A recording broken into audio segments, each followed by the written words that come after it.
It hasn't been too long ago we couldn't grow industrial hemp in the state of Colorado, and now we've got it right here. And we get to look at it, and we get to tour it, and we get to start really experimenting with it.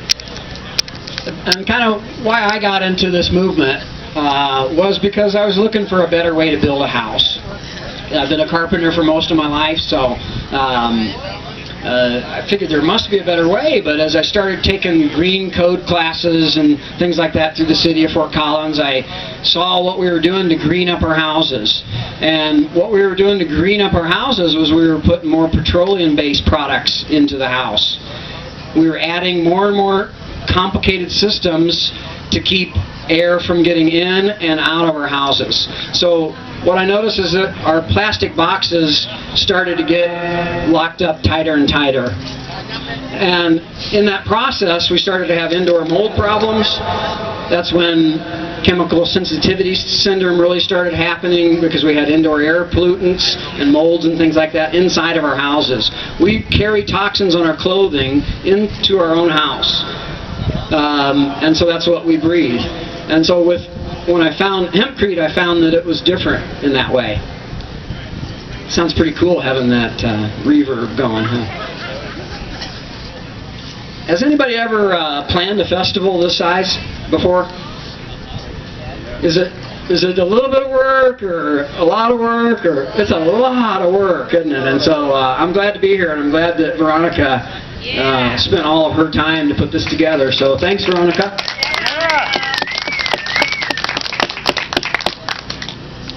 Anyway, since I was a kid, I've been reading Mother Earth News and looking at Whole Earth Catalog, and we've had some solutions over the years, but in this day and age, there's very few solutions. Industrial hemp has a lot of solutions. And if our farmers are going to be successful, there better be people finding uses for it.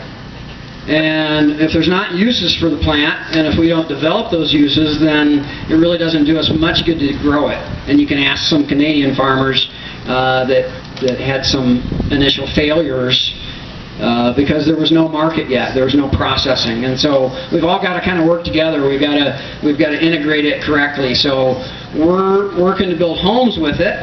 We're hoping that more and more farmers are going to grow enough of it so that we can build homes with it, and then we need people to help us process it and get it to the stage that we need it.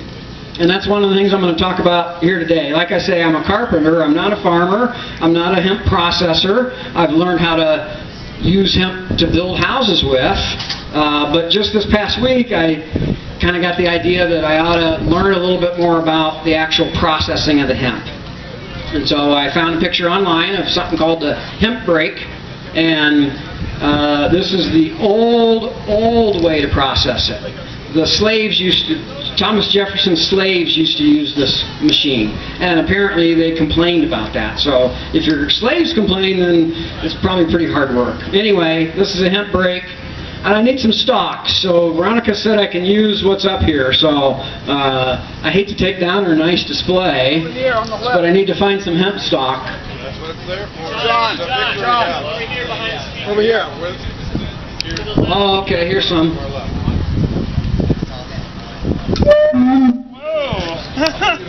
Thank you.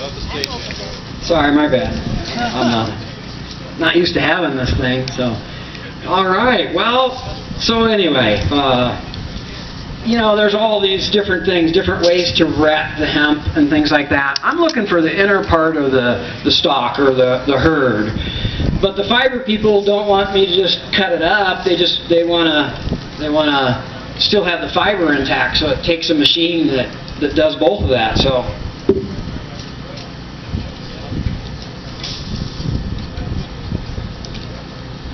now I showed up not even knowing if this was going to work. I had a couple of little stems from my private garden inside that I got to try this on, and it seemed to work okay on those. No button. No switch.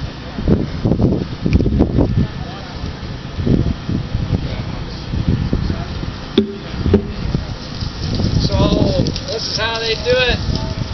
You can imagine the main reason I brought this is because you'll see that this would be an awful lot of work.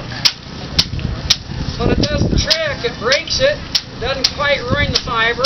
It's probably not too nice on it, but in the old days, this is all they had. And then they decided to make something a little bit better, which I'm glad they did, because I'm looking for the inner part of the stalk to build the houses with. It's called the herd.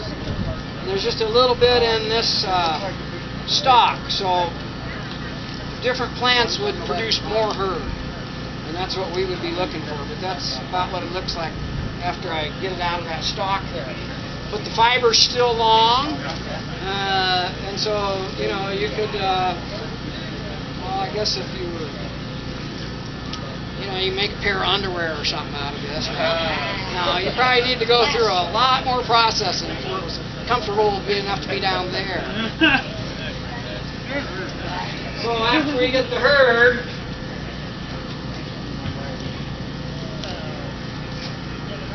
you know, this is what it is here. So you can imagine with this little processing machine how much it would take for me to build a little block like these samples I have here, or a whole house. So we need bigger time processing. And they exist, of course, you know, they got it in Europe and things like that, but what we need in Colorado is the ability to get it to where I need it to build houses with it, or to where the people that want the seed, they need the seed a certain way, and I need the herd a certain way.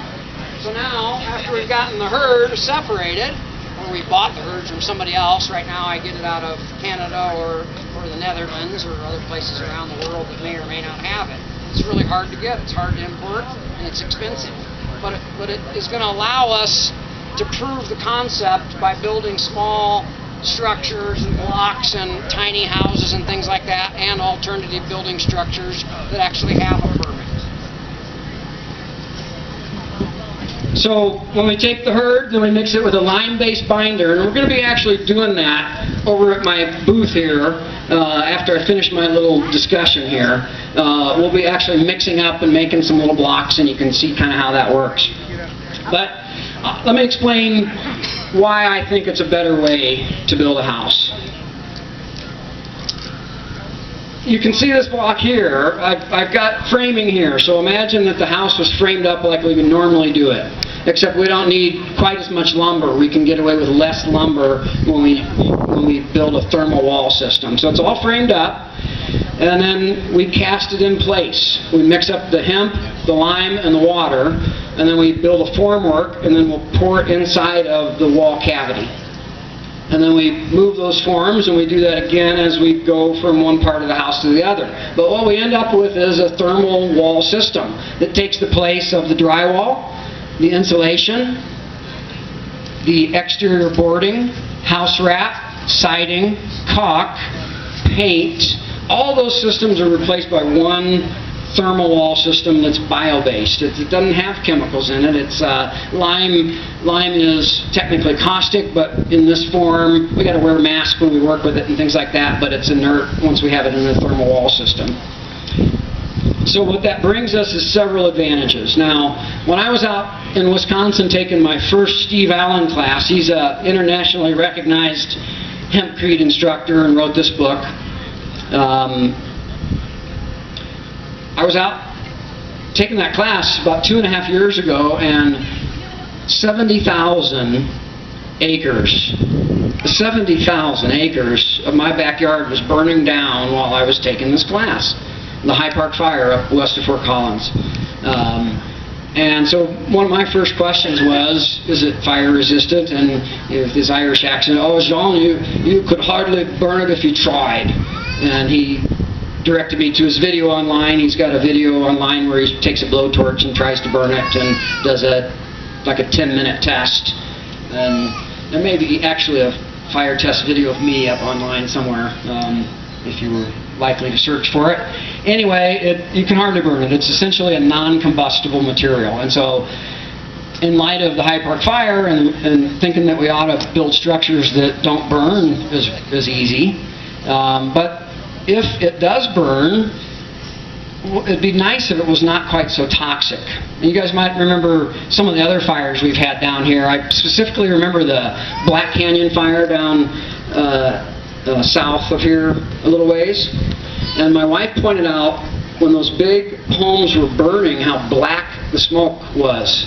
that was coming off of those houses. And that's not wood burning. That's not healthy stuff that you're seeing. That's black, toxic, oil-based type of things that are burning and melting when these houses burn. And you know, when we were in Fort Collins, we breathed a lot of that smoke, and you're breathing those toxins from those homes when they burn, whether or not it's yours or not.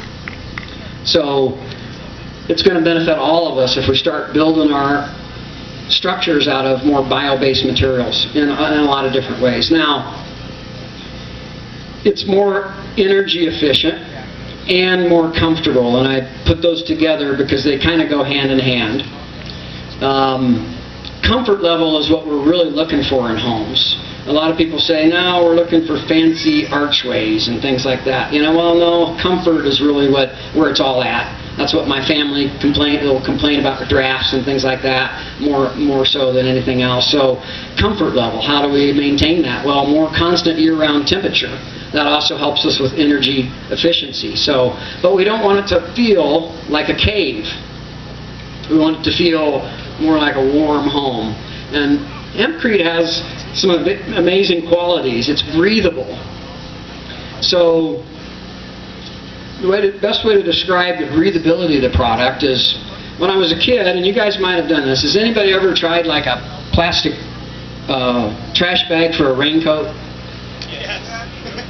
Or some of those old slickers that were mostly plastic, and then you ride your bicycle or take a little jog, and what happens inside of that coat? You sweat. It feels real sticky, and it's very uncomfortable, isn't it? Well, it was about when I first moved to Colorado, I remember Gore-Tex came out, and it was probably a little while after that I could even afford a Gore-Tex jacket. They were super expensive, but it sounded like all the rage, and I finally got one. And man, you could ride your bicycle and run and all that stuff in your Gore-Tex breathable jacket. And breathable is the term that made that more comfortable. And so our homes, rather than being plastic bags or plastic boxes, think about the petroleum in the paint. You guys like low VOC paint? Do you know how they make it low VOC? More chemicals. So they actually do. They use more chemicals to stop the off-gassing of the other chemicals that they put in there. What we're going to use is a lime-based paint on this, and it's much more healthy, and you can actually make it yourself. Lime-based paint on the interior and the exterior. So the thermal wall system also provides energy efficiency. We speak of it in terms in the United States of R value. Everything's R value. So a piece of insulation is R19 that goes in between a 2x6 wall. But what we don't talk about is how the house performs as a whole. So when we build a standard house, we put 2x6s or 2x4s, 16 inches on center or 2 foot on center, and we build the whole house that way. And then we put a piece of insulation in between those only. And so every stud, you have less insulation than what you had in the wall cavity. And so you have what's called thermal bridging. That means that air can escape through the lesser part of the insulation. And so with our system, we eliminate the thermal bridging because we go all the way around the framework, creating more of what we like to refer to as a nest as opposed to a plastic box. So that's what we want to do. We want to build comfortable nests, ones that hold us and keep us warmer and cooler when we want to be. And HempCrete provides a lot of that. Now, also with the breathability, that also has to do with why it's more energy efficient. Passive solar homes utilize thermal mass. So the sun comes in the south windows on a passive solar home, and it hits stuff. The sun hits stuff. If it doesn't hit the thermal mass, if it doesn't hit the concrete, it doesn't heat it up, and so it's no good. And in fact, it's a negative if the sun doesn't hit it in a passive solar house. The only way it can grab the energy in a concrete wall or most bricks and things like that is if the sun hits it directly.